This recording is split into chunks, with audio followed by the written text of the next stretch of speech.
How much plastic trash is in the world's oceans?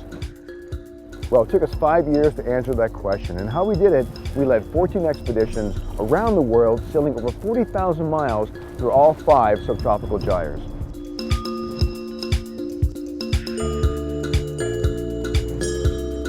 To collect our data, we use what's called a manta trawl. We drag it behind the boat and it skims just the surface. It collects plastic that floats. What we've discovered is that the gyres are like ocean blenders or shredders, and they tear plastic apart into smaller and smaller pieces. And the smallest microplastics are leaving the gyres. We have found them on beaches worldwide. Where there's seawater, there's plastic. To be a good scientist, you've got to work with others.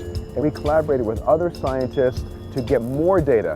Julia Reiser, Martin Thiel, Francois Galgani, Peter Ryan, Charles Moore, Hank Carson, Jose Barrero, and Laurent LeBreton. And together, this amazing team of scientists, we have the first estimate of the weight and count of plastics floating worldwide.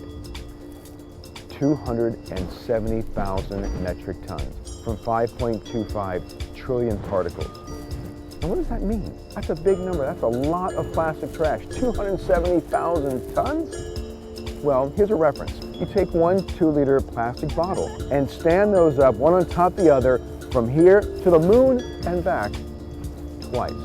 That's 270,000 metric tons. Now, the impacts we're seeing are devastating around the world. Lots of different organisms, birds and turtles and marine mammals and lots of fish are either being entangled or ingesting all this plastic trash. What do we do about it? What is the solution to this global problem? Well, 3 things. Number 1, more public education and litter laws. Number 2, we need to improve waste management around the world. But number 3, corporate responsibility is the most important. Producer responsibility for the entire life of a product. if you're a company and you're making a plastic product or packaging, if you make it, take it back. If you can't demonstrate good recovery and good recyclability, then don't use plastic, because we know that plastic in the ocean becomes hazardous waste. Those 3 things can go a long way to solving this problem worldwide.